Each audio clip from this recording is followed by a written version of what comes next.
invited as our guest speaker this morning for three reasons.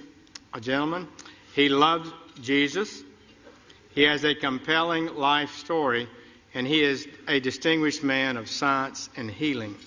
We hope that he can help us sort some things out. May I introduce the Director of Pediatric Neurosurgery at one of the world's great hospitals, Johns Hopkins in Baltimore, Dr. Benjamin Carson, Sr.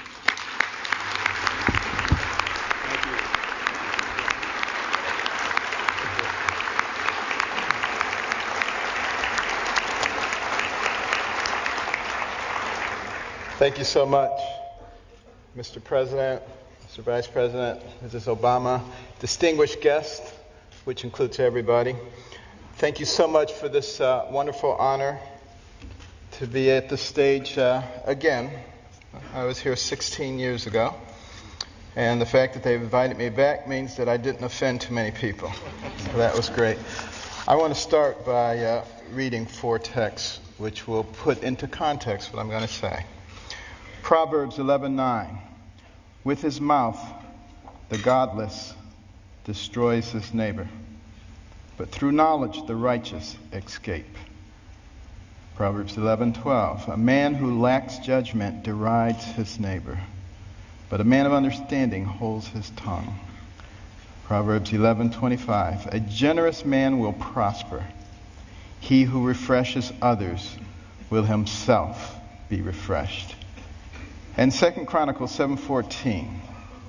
If my people who are called by my name will humble themselves and pray and seek my face and turn from their wicked ways, then will I hear from heaven and will forgive their sins and heal their land. You know, I have an opportunity to speak in a lot of venues. This is my fourth speech this week. And I have an opportunity to talk to a lot of people.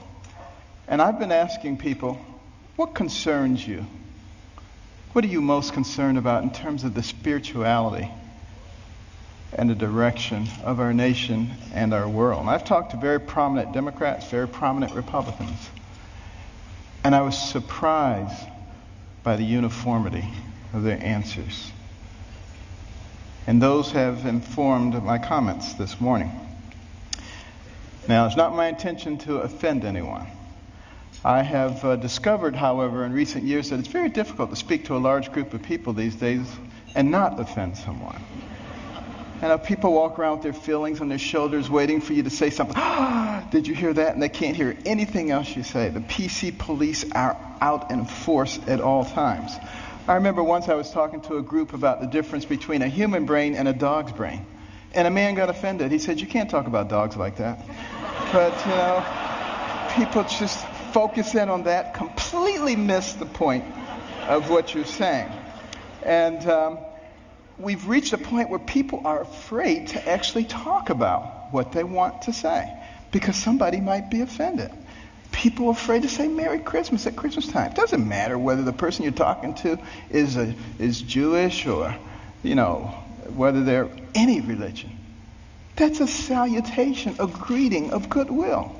We've got to get over this sensitivity, you know, and it keeps people from saying what they really believe. You know, I'm reminded of a very successful young businessman, and he loved to buy his mother these exotic gifts for Mother's Day, and he ran out of ideas, and then he ran across these birds. These birds were cool. You know, they cost $5,000 a piece.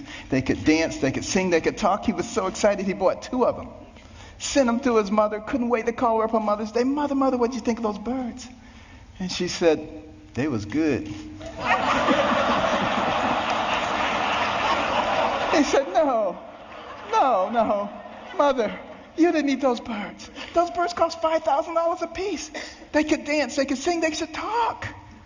And she said, well, they should have said something. And you know, that's where we end up too if we don't speak up for what we believe. And you know what we need to do.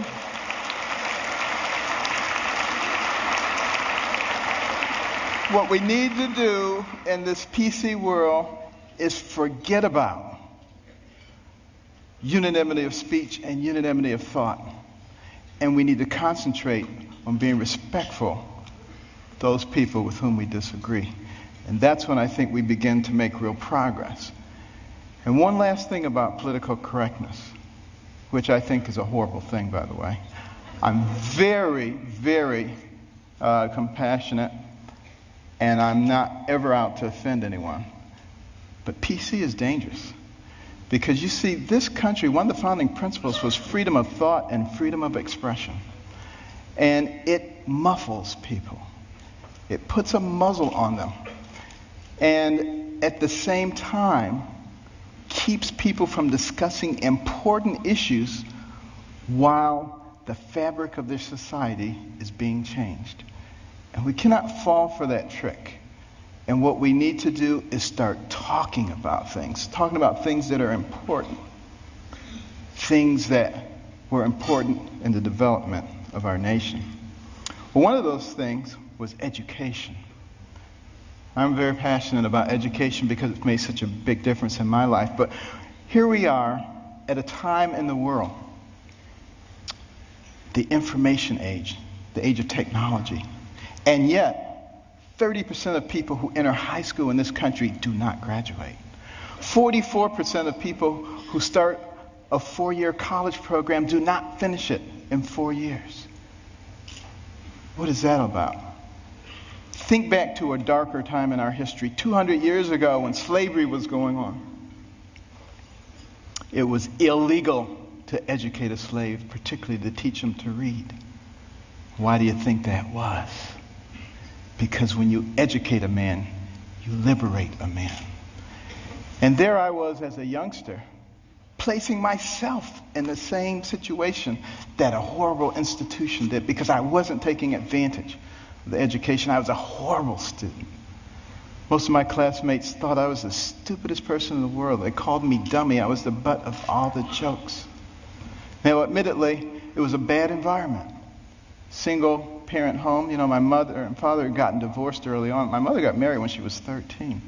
She was one of 24 children. Had a horrible life. Discovered that her husband was a bigamist. Had another family. And she only had a 3rd grade education. She had to take care of us. Dire poverty. Had a horrible temper, poor self-esteem. All the things that you think would preclude success. But I had something very important. I had a mother who believed in me.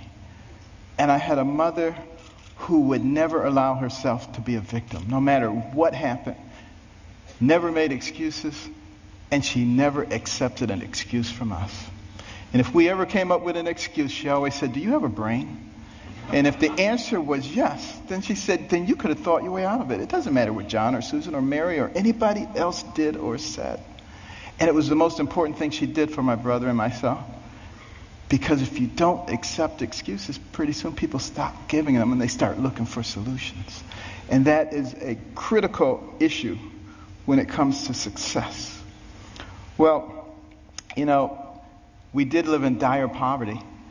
And one of the things that I hated was poverty. You know, some people hate spiders, some people hate snakes. I hated poverty. I couldn't stand it. And, but, you know, my mother couldn't stand the fact that we were doing poorly in school. And she prayed and she asked God to give her wisdom. What could she do to get her young sons to understand the importance of developing their minds so that they can control their own lives? And you know what? God gave her the wisdom, at least in her opinion. My brother and I didn't think it was that wise, because it was to turn off the TV. Let us watch only 2 or 3 TV programs during the week, and with all that spare time, read 2 books apiece from the Detroit Public Libraries and submit to her written book reports, which she couldn't read, but we didn't know that. You know, she put check marks and highlights and stuff. But, you know, I just hated this. And my friends were out having a good time. Her friends would criticize her. They would say, "You can't make boys stay in the house reading books. They'll grow up, they'll hate you." And I would overhear them, and I'd say, "Mother, you know they're right." But she didn't care, you know. But after a while, I actually began to enjoy reading those books. Because we were very poor, but between the covers of those books, I could go anywhere, I could be anybody, I could do anything. I began to read about people of great accomplishment. And as I read those stories, I began to see a connecting thread. I began to see that the person who has the most to do it You and what happens to you in life is you. You make decisions. You decide how much energy you want to put behind that decision. And I came to understand that I had control of my own destiny. And at that point, I didn't hate poverty anymore because I knew it was only temporary. I knew I could change that. It was incredibly liberating for me. It made all the difference. And continue on that theme of education. In 1831, Alexis de Tocqueville came to America to study this country. The Europeans were fascinated. How could a fledgling nation, barely 50 years old, already be competing with them on virtually every level? This was impossible. De Tocqueville was going to sort it out. And he looked at our government, and he was duly impressed by the 3 branches of government. 4 now, because now special interest groups. But it was only 3 back in those days. And, he said, wow, this is really something. And then he said, but let me look at their educational system. And he was blown away. See, that anybody finishing the 2nd grade was completely literate. He could find a mountain man on the outskirts of society. The man could read the newspaper, could have a political discussion, could tell him how the government worked. If you really want to be impressed, take a look at the chapter on education in my latest book, America the Beautiful, which I wrote with my wife. Came out last year. And in that education chapter, you will see questions extracted from a 6th grade exit exam from the 1800s. A test you had to pass to get your 6th grade certificate. I doubt most college graduates today could pass that test. We have dumbed things down to that level. And the reason that that is so dangerous is because the people who founded this nation said that our system of government was designed for a well-informed and educated populace. And when they become less informed, they become vulnerable. Think about that. Our system of government, and that's why the education is so vitally important. Now, some people say, you're overblowing it, things aren't that bad. And you're a doctor, a neurosurgeon. Why are you concerned about these things? I've got news for you. 5 doctors signed the Declaration of Independence. Doctors were involved in the framing of the Constitution, the Bill of Rights, a whole bunch of things. It's only been in recent decades that we've extracted ourselves, which I think is a big mistake. We need doctors and we need scientists, engineers. We need all of those people involved in government, not just lawyers. I don't have anything against lawyers, but, here's the thing about lawyers. And I'm sorry, but I got to be truthful, okay? Got to be truthful. What do lawyers learn in law school? To win. By hook or by crook, you got to win. So you got all these Democrat lawyers and you got all these Republican lawyers, and their side wants to win. We need to get rid of that. What we need to start thinking about is how do we solve problems?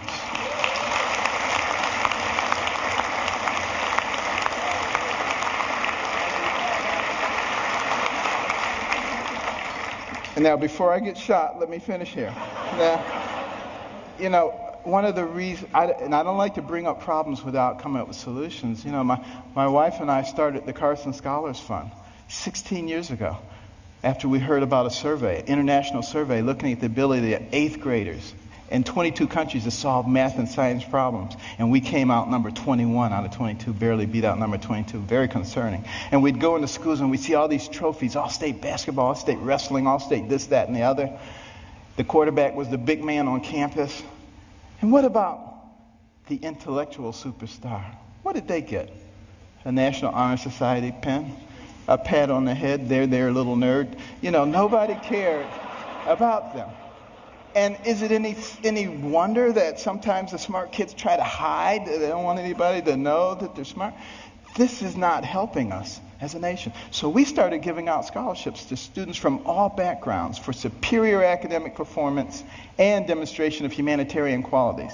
Unless you cared about other people, it didn't matter how smart you were. We got plenty of people like that. We don't need those. We need smart people who care about other people. We would give them money. The money would go into a trust. They would get interest on it. When they went to college, they get the money. But also the school gets a trophy. Every bit as impressive as any sports trophies. Goes right out there with the others. They get a medal. They get to go to a banquet. And we try to put them on the same kind of pedestal as we do the all-state athletes. Now, I have nothing against athletics or entertainment. Please believe me. You know, I'm from Baltimore. The Ravens won. This is great, okay? But what will maintain our position in the world? The ability to shoot a 25-foot jump shot or the ability to solve a quadratic equation? And we need to put the things into proper perspective. And, you know, many teachers, you know,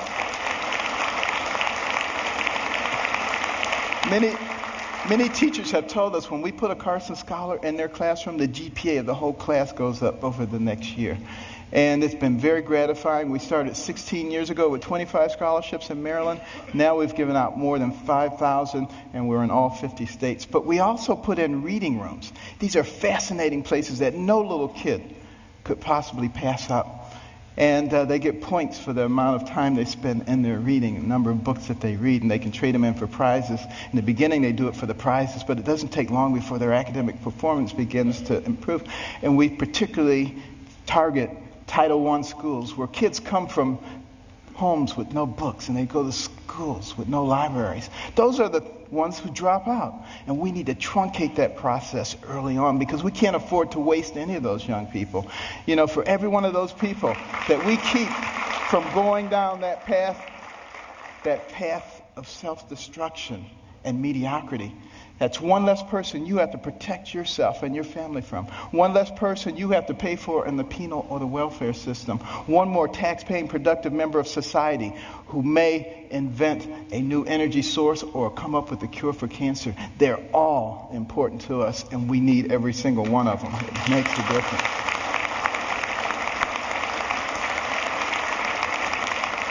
And when you go home tonight, please read about it. Carson Scholars Fund. CarsonScholars.org. But why is it so important that we educate our people? Because we don't want to go down the same pathway as many other pinnacle nations who have preceded us. I think particularly about ancient Rome. Very powerful. Nobody could even challenge them militarily. But what happened to them? They destroyed themselves from within. Moral decay. Fiscal irresponsibility. They destroyed themselves. And if you don't think that can happen to America, you get out your books and you start reading. But you know, we can fix it. Why can we fix it? Because we're smart. We have some of the most intellectually gifted people leading our nation. All we need to do is remember what our real responsibilities are so we can solve the problems. I think about these problems all the time. And, you know, my role model was Jesus. And he used parables to help people understand things. And one of our big problems right now, and like I said, I'm not politically correct, so I'm sorry. But, you know, our deficit is a big problem. Think about it. And our national debt, $16.5 trillion. You think that's not a lot of money? Tell you what, count one number per second, which you can't even do because once you get to 1,000, it'll take you longer than a second. But one number per second. You know how long it would take you to count the 16 trillion? 507,000 years. More than 500,000 years to get there. We have to deal with this. Here's the parable. A family falls on hard times. Dad loses his job or is demoted, gets part-time work. He has 5 children. He comes to the 5 children. He says, we're going to have to reduce your allowance. Well, they're not happy about it, but he said, except for John and Susan. They're special. They get to keep their allowance. In fact, we may give them more. How do you think that's going to go down? Not too well. Same thing happens. Enough said. What about our taxation system? So complex. There is no one who can possibly comply with every jot and tittle of our tax. If I wanted to get you or you, I could get you on a tax issue. That doesn't make any sense. What we need to do is come up with something that's simple. And when I pick up my Bible, you know what I see? I see the fairest individual in the universe, God, and he's given us a system. It's called tithe. Now, we don't necessarily have to do it 10%, but it's principle. He didn't say, if your crops fail, don't give me any tithes. He didn't say if you have a bumper crop, give me triple tithes. So there must be something inherently fair about proportionality. You make $10 billion, you put in $1 billion. You make $10, you put in $1. Of course, you got to get rid of the loopholes. But now some people say, well, that's not fair because it doesn't hurt the guy who made $10 billion as much as the guy who made 10. Where does it say you have to hurt the guy? He just put $1 billion in the pot. We don't need to hurt him. It's that kind of thinking. It's that kind of thinking that has resulted in 602 banks in the Cayman Islands. That money needs to be back here, building our infrastructure and creating jobs. And we're smart enough to figure out how to do that. We've already started down the path of solving one of the other big problems, healthcare. We need to have good healthcare for everybody. It's the most important thing that a person can have. Money means nothing, titles means nothing when you don't have your health. But we got to figure out efficient ways to do it. We spend a lot of money on healthcare, twice as much per capita as anybody else in the world, and yet not very efficient. What can we do? Here's my solution. When a person is born, give them a birth certificate, an electronic medical record, and a health savings account, to which money can be contributed pre-tax from the time you're born to the time you die. When you die, you can pass it on to your family members so that when you're 85 years old and you got 6 diseases, you're not trying to spend up everything. You're happy to pass it on, and there's nobody talking about death panels. That's number one. And also, for the people who are indigent, who don't have any money, we can make contributions to their HSA each month because we already have this huge pot of money. Instead of sending it to some bureaucracy, let's put it in their HSAs. Now they have some control over their own health care.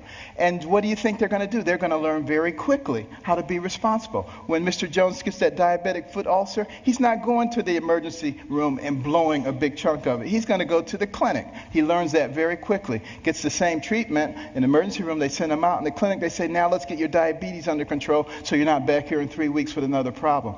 That's how we begin to solve these kinds of problems. It's much more complex than that, and I don't have time to go into it all, but we can do all of these things because we're smart people. And let me just begin to close here by another parable. Sea captain, and he's out on the sea near the area where the Titanic went down. And they look ahead, and there's a bright light right there. Another ship, he figures, and he tells his signaler, signal that ship, deviate 10 degrees to the south. Back comes the message, no, you deviate 10 degrees to the north. Well, he's a little bit incensed, He says, send a message, this is Captain Johnson. Deviate 10 degrees to the north. Back comes the message, this is Ensign 4th Class Riley. Deviate 10 degrees to the south. Now he's really upset. He says, send him a message. This is a naval destroyer. Back comes the message. This is a lighthouse.